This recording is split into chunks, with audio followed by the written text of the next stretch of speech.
Servus ihr Lieben und hallo Freunde des gepflegten Brettspiels. Anfang Oktober waren wir für euch auf das Spiel unterwegs und da waren wir unter anderem am Stand von Teetotum Games.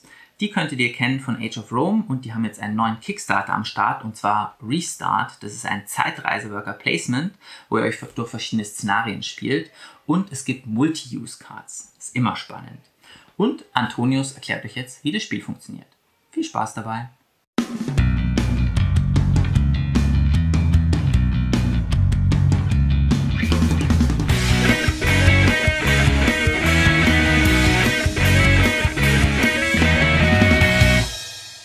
Hello everyone, I'm Antonius from BrettspielSuchties 2024 and I would like to share a few words with you about Restart, our new project.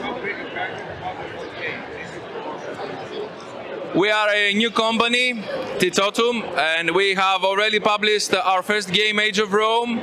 Now we are going on Kickstarter on the 8th of October with Restart.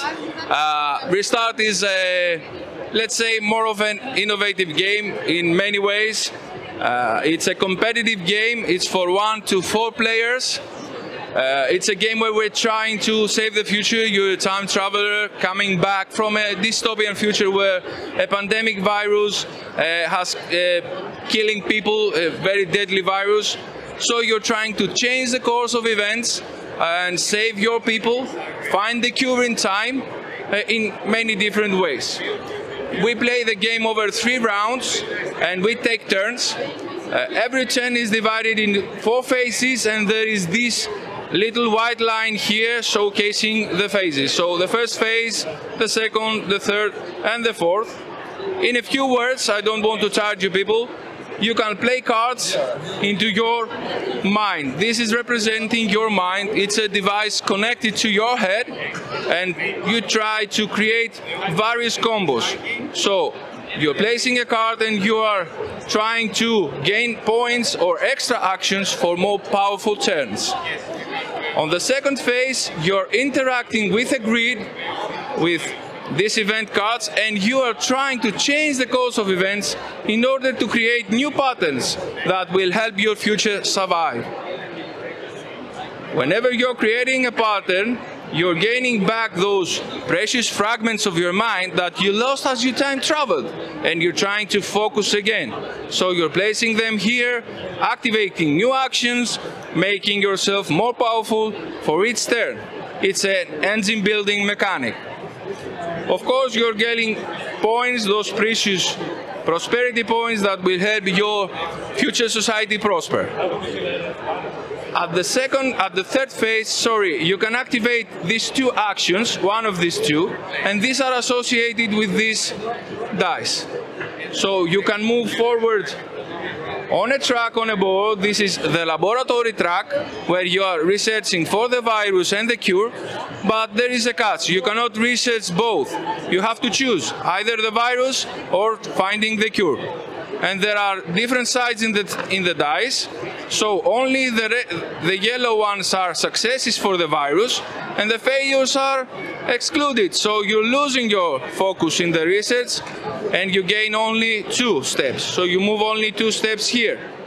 The goal is to reach as a higher milestone you can, but there is also a competitive aspect in this track.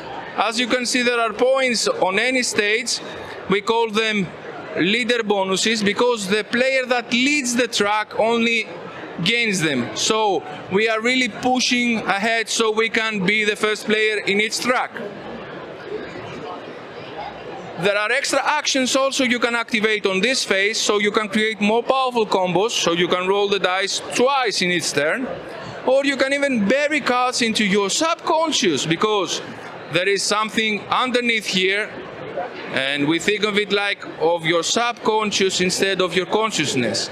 So you're placing the card underneath, and this card, it cannot give you active actions, but it will give you prosperity points.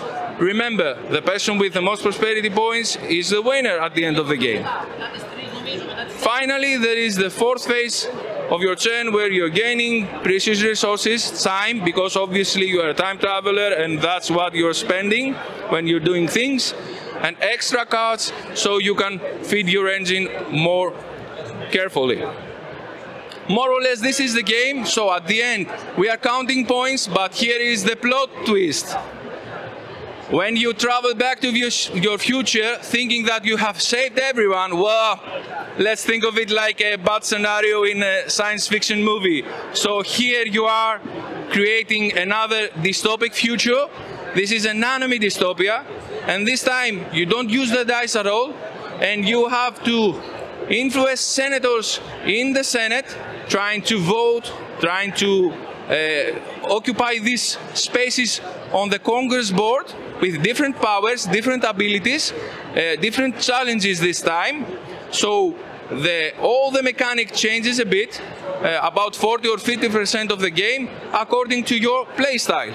And just to help you and to show you how much the game changes, there is a very useful table here where you can see all the I am confused for my time travel. Sorry, I need to focus more. So this is all the modules. There are 4 modules included in the game. There's the pandemia I showed you with the dice. So it's more luck-based game. But there's the enemy scenario where it's more like a chess. You move pawns, so a lot of strategy there, not at all luck. And there are also 2 more scenarios. This is the extinction scenario where you're trying to collect chromosomes, creating sequences like a solitaire game, but it has also a competitive aspect because you're gaining cards from an open display, so you want to grab those cards before your opponents. And there is also another scenario where we are trying to draw symbols and protect those areas from industrial sectors, saving animals, saving lakes and forests, and prevent global warming so the world does not become an endless ocean.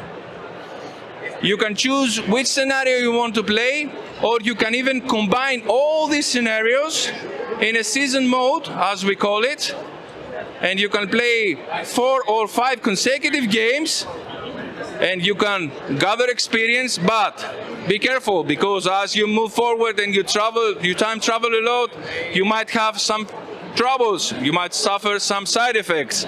So the game is challenging you, is creating more difficulties for you, so you can keep playing and you can enjoy it again, trying to solve a new riddle every time. I hope you liked it. We are on Kickstarter next week, Tuesday, 8th of October. Thank you so much. I would gladly meet you here if you have the time. A lot of people, it's madness out here. I love it. Bye-bye, guys. Thank you very much.